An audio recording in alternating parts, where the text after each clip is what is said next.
Assalamualaikum Ustadz. Izin bertanya, ada orang yang mengatakan bahwa dalam surat Al-Ahzab dan An-Nur, di dalam ayat tentang seruan wanita berhijab tidak ada kata wanita berhijab, tidak ada kata tanda kutip wajib menggunakan hijab di dalam ayat tersebut. Karena wanita tersebut dengan kekeh jika memang ada kalimat wanita wajib berhijab tunjukkan. Ketika saya mencoba menerangkan, saya cek translate memang tidak ada kata wajib, jadi saya tidak mampu menjelaskannya. Tapi saya yakin jika perintah Allah bukan tawar-menawar lagi. Mohon sekiranya Ustadz dapat menjelaskan kewajiban wanita berhijab walaupun di dalam Al-Quran di terjemahan bahasa ini tidak ada kata wajibnya. Jazakallah. Semoga Allah memberikan rahmat kepada saudari kita yang bertanya, dan pertanyaan ini yang diwakilkan oleh saudari kita sangat berbahagia. Ini menunjukkan bagian dari kekuatan iman yang ingin menggali lebih jauh tuntunan dari firman Allah Subhanahu wa taala. Baik, secara singkat tadi kita bisa dengarkan bahwa beliau mendapatkan pertanyaan dari saudarinya, ya, tidak ada kata perintah wajib, ya, di terjemahan. Ya, ingat, di terjemahan. Tidak ditemukan di terjemahan kata wajib dari ayat-ayat yang bertutur tentang hijab. Tadi menyebutkan surah An-Nur dengan Al-Ahzab. Baik, sebelum kita sampai ke suratnya, itu tepatnya nanti di Quran surah ke-24 An-Nur ayat 31 dengan Al-Ahzab surah ke-33 ayat 59. Ya. Sebelum sampai kedua surah dan dua ayat itu, saya ingin berikan penjelasan dulu, ya. Terjemah itu adalah tampilan, ya, makna tekstual, ya, tampilan makna tekstual dari sumber kalimat, ya, tertentu yang ingin disampaikan kepada kita, keumuman makna tekstualnya. Karena sifatnya tekstual, maka setiap katanya akan diterjemahkan per kalimat tanpa mengandung unsur-unsur hukum yang terdapat di dalamnya. Nah, jadi kalau terjemah itu secara umumnya belum mencakup tuh cakupan hukum, dia hanya menerjemahkan tekstual saja. Contoh begini, kalau di Quran ada qul, maka diterjemahkan dengan katakan. Nah, dia nggak akan berbicara apakah sifat katakan ini hukumnya wajib atau sunnah atau boleh saja. Yang penting ada qul, terjemahkan katakan. Ya, kutiba, terjemahkan diwajibkan. Ya, misalnya di setiap kalimat akan diterjemahkan sesuai dengan katanya saja. Dan terkadang begini, terkadang bahkan terjemah itu tidak bisa masuk pada makna yang dalam, yang membedakan dua kata yang mirip, ya, padahal konteksnya bisa berbeda. Ya, diterjemahkannya sama. Contoh begini, apa artinya insan? Manusia. Insan, manusia. Apa artinya ins? Ya, ma'syaral jinni wal ins, manusia juga. Apa artinya nas? Qul a'udzu birabbin nas, manusia juga. Bayangkan, ins manusia, insan manusia, nas manusia. Kalau ketiganya terjemahannya sama-sama manusia, kenapa diungkapkan dengan kata yang berbeda? Ya. Baik, wahyu pertama turun apa? Iqra, artinya apa? Bacalah. Nanti Anda buka Quran surah ke-29 ayat 45. Di situ tulisannya utslu ma uhya ilaika minal kitab. Ketika dibuka terjemahan, maknanya sama, bacalah. Yang satu bacalah, yang satu bacalah. Padahal dua katanya diungkapkan oleh Al-Quran dengan kata yang berbeda. Satu iqra, kedua utslu. Nah, karena itu, poin pertama, kita ingin ambil garis besar dulu bahwa terjemah itu tidak membawa hukum fikih. Ya, tapi hanya menampilkan makna tekstual dari rangkaian kata yang diterjemahkan. Ya, jadi hanya menampilkan kata tekstual saja. Kalau kita ingin mengambil hukum dari terjemahan itu, maka kembalikan kepada kalimat asalnya dengan menerapkan kaidah-kaidah hukumnya. Baik, contoh begini misalnya, kita kembalikan ke ayatnya. Baik, tadi di situ berbicara surat An-Nur, ya, surah ke-24 ayat 31. Itu berbicara tentang hijab. Ya, lebih tepatnya dasar hijab yang berbentuk yang paling dasar, yaitu kerudung. Ya, Allah berfirman, wa qul lil mu'minati yaghdudna min absarihinna. Dan Muhammad sallallahu alaihi wasallam katakan, ya, pada setiap perempuan beriman, hendaknya ia memalingkan pandangannya dari yang dilarang. Ya, palingkan pandangannya dari yang dilarang. Wa yahfadna furujahunna, dan jaga kehormatan dirinya. Ya, jangan berzina, jangan selingkuh. Nah, yang paling menarik sampai nanti muncul kalimat dari Allah Subhanahu wa taala, wal yadribna bi khumurihinna ala juyubihinna. Ya. Ya, kata Allah sebelumnya, wala yubdina illa ma dhahara minha, ya, jangan menampakkan tampilan dirinya kecuali yang tampak saja. Ada yang menafsirkan nanti wajah dengan telapak tangan. Kemudian, nah ini dia, pakaikan kerudungnya sampai dengan ke dada. Ya, sampaikan pada perempuan pakai kerudung, ya, batas paling minimalnya sampai ke dada. Kalimat Qur'annya ini berbunyi katakan, sampaikan. Kemudian jangan. Ya. Kemudian perintahkan untuk melakukan. Jadi bahasa Qur'annya itu kalimatnya, qul, katakan. Ya. Kemudian hendaklah. Nah, ini ketika ada satu kalimat dari atas, ya, kepada yang bawah, tingkat yang tinggi kepada yang rendah, ya, dari Allah Subhanahu wa taala tingkat paling tinggi kepada nabi utusannya, maka dalam bahasa Arab disebut amar sifatnya, perintah. So gini, saya pimpinan di perusahaan nih, ya. Anda karyawan. Saya katakan begini misalnya. Tolong ke bawah. Ya. Baik. Ambil teh di bawah. Baik. Maka sifatnya apa? Perintah kan? Tapi kan saya nggak katakan wajib, tidak kan? Saya katakan perintah, tolong ke bawah, ambil teh. Nah, ini Allah menyampaikan kepada Nabi, katakan pada semua perempuan-perempuan, palingkan wajahnya dari yang dilarang. Jaga kehormatan dirinya, jangan berzina, jangan tampakkan bagian tubuhnya, kecuali yang biasa nampak saja. Baik, ada yang mengatakan wajah dan telapak tangan, lalu pakai kerudung sampai ke dada. Baik, karena kalimatnya sifatnya perintah, walaupun tidak mengandung kata langsung wajib di situ, maka dikembalikan kepada dasar fikih. Dasar fikih itu produk pembentuk hukum. Ya, jadi kalau Al-Quran sumber hukum, kalau menjadi sebuah ketentuan hukum namanya fikih. Fikih punya dasar, namanya qawaid fikih. Ya, pokoknya disebut usul fikih. Bingung ya? Oke, karena itu nggak mudah.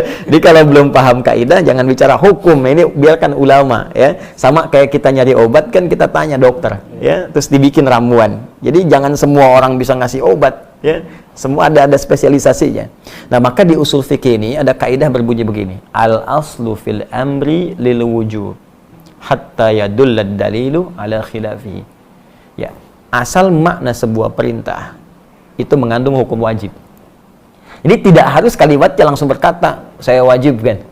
Muhammad katakan pada umatmu, saya wajibkan. Tidak. Jadi setiap ada unsur perintah, ya, maka sifatnya wajib. Setiap ada unsur larangan, jangan. Ya, jangan itu kan perintah untuk meninggalkan, disebut larangan. Perintah mengerjakan, perintah meninggalkan. Perintah meninggalkan disebut nahyun, larangan. Perintah mengerjakan disebut amrun, lakukan. Ya, maka sepanjang ada kalimat dari Allah, kerjakan, lakukan, itu sifatnya perintah. Maka dalam kaidah dasar fikih, dasar hukum Islam, jika ada nada perintah, maka sifatnya wajib. Kecuali ada keterangan lain yang menjadikan kewajiban itu turun tingkat hukumnya menjadi sunnah atau mubah standar. Nah, contoh poligami. Kenapa ketawa? Kenapa ketawa? Misal Quran surah keempat An-Nisa tentang poligami ayat 3, ya. Wa in khiftum alla tuqsitu fil yatama fankihu ma taba lakum minan nisa mathna wa thulatha wa ruba'. Ya. Jika engkau khawatir, ya, tidak mampu berlaku adil pada anak-anak yatim ini ketika engkau ingin menikahinya, ya, dalam hal perawatannya, maka perintah sifatnya nikahi, kata Allah. Silakan nikahi. Ya, untuk bisa membantu merawat mereka, kamu boleh nikahi. Bisa 2, 3, atau 4. Ya, 2, 3, atau 4. Kalau dibaca sampai sini saja, jadi perintah. Maka wajib tuh. Artinya kalau yang nggak poligami, dosa. Ya kan? Nah, tapi kita teruskan ayatnya. Fa in khiftum alla ta'dilu fawahidatan.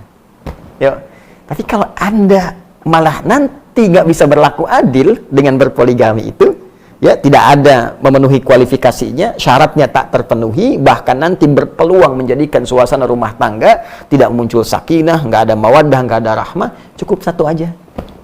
Ya, satu aja samara susah, terus pengen dua gitu kan. Kata Quran tuh gitu. Nah, jadi jangan sampai diartikan nanti hukum poligami wajib, karena ada keterangan lain yang menjadikan tadi kalimat perintah turun. Ya, bisa menjadi sunnah, mubah, atau bahkan turun nanti geser ke kiri, makruh. Ya, kalau dikerjakan jadi buruk misalnya, atau muncul suasana yang dilarang oleh Allah Subhanahu wa taala. Jadi, pertama, kita bisa simpulkan bahwa kalimat wajib ya di dalam ayat Quran surah ke-24 An-Nur ayat ke-31 itu ditemukan dari bentuk katanya. Ya, dalam bahasa Al-Quran, yaitu sigat kalau dalam bahasa Arab, dari unsur bentuk katanya yang berupa perintah. Sedangkan perintah diartikan sebagai wajib. Jelas sampai sini? Nah, itu baru kerudung. Ini yang paling pokok dasar. Jadi bagi perempuan itu sekecil-kecilnya berkerudung. Nah, ya, jadi kalau sekecil-kecilnya berkerudung, batasnya sampai dada. Ya, cuma kan gini, di zaman Nabi itu dulu belum ada mukena seperti kita sekarang. Ya, kain boleh jadi terbatas.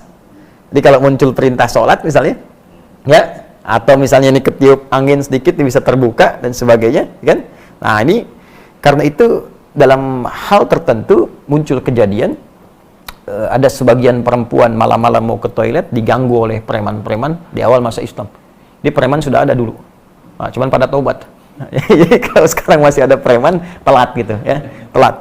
Nah, jadi diganggu. Nah, saat diganggu dilaporkan pada Nabi, esoknya turunlah Quran surah ke-33 Al-Ahzab ayat 59. Ya, Allah berfirman, ya ayyuhan nabi qul li azwajika ya wa banatika wa nisa'il mu'minin yudnina 'alaihinna min jalabibihinna. Ya, wahai Nabi SAW, katakan, perintahkan. Nah, qul, katakan, perintahkan. Ya, kepada istri-istrimu, anak perempuanmu dan perempuan beriman dimanapun. Imannya dipertaruhkan. Dipertaruhkan. Apa yang dikatakan di sini? Mulai sekarang rendahkan. Ya, jilbabmu, kerudungmu itu rendahkan jilbabnya. Jadi menutup lebih bawah lagi. Ya, asa an yu'rafna fala yudzain. Dengan demikian dikenali, nanti kamu nggak diganggu lagi. Jadi ayat ini ingin menegaskan kerudung yang dipakai itu sebagai identitas bagi seorang muslimah. Yang kedua, penanda kekuatan iman, kan? Yang ketiga, kalau sudah mengenakan begitu, maka muslim-muslim, pria-pria mesti peduli. Kalau diganggu, mesti dilindungi. Ini sebetulnya jilbab itu Allahu Akbar, sayang Allah. Jadi bukti cinta Allah kepada perempuan beriman itu diturunkan jilbab. Asalnya supaya nggak diganggu gitu. Jadi saking sayangnya Allah pada setiap perempuan beriman, jangan diganggu perempuan beriman. Ya, dari mana kita tahunya ya Allah dia beriman? Lihat, berjilbab gak? Ini identitas pertamanya. Di sepanjang Anda menemukan yang berjilbab diganggu, bantu mereka. Ya, kesulitan, bantu mereka. Itu asalnya. Jadi ketika diturunkan itu untuk meringankan perempuan, bukan untuk menyulitkan. Ya. Yang kedua, pertanda iman. Ya. Jadi yang ketiga, ini memudahkan dalam syariat. Jadi kalau dilonggarkan itu, longgar, nanti kalau di Arab kan nggak ada mukena tuh. Jadi dia bisa langsung dipakai untuk sholat sekaligus langsung. Ya. Nah, seperti ini. Jadi serendah-rendahnya menggunakan kerudung. Ya, rendah itu bukan menunjukkan rendah, tidak, karena nanti ada beberapa aktivitas yang memang sulit dikerjakan dengan menggunakan jilbab panjang. Maka paling minimal sedada itu. Ya, paling minimal sedada. Ya, jadi rendahkan dikit gitu kan. Nah, kalau kita ingin santai perpanjang, tapi kan kalau ada yang maaf ya di pasar berjualan sayur macam-macam dan sebagainya, kesulitan misalnya dalam pergerakan yang mobile, maka setidaknya paling rendah dia sedada itu. Nah, ini yang dimaksudkan di dua ayat tadi. Jadi kata wajib tidak tertuliskan di terjemahan karena memang terkandung unsur hukumnya di balik kalimat perintah di dua ayat tadi. Nah, tapi yang ingin saya tekankan di sini, karena itu belajar agama tidak bisa dicukupkan dengan terjemahan saja, itu berbahaya. Ya, karena itu mesti bertanya. Ya, jadi jangan sampai disimpulkan belajar terjemah langsung paham, tidak. Imam Al-Bukhari menulis tafsir hadisnya sahihnya 16 tahun. Ditulis 16 tahun. Ya, baru bisa disampaikan. Anda baca baru 1 hari atau 16 jam, tiba-tiba langsung jadi mufti misalnya. Kan mustahil.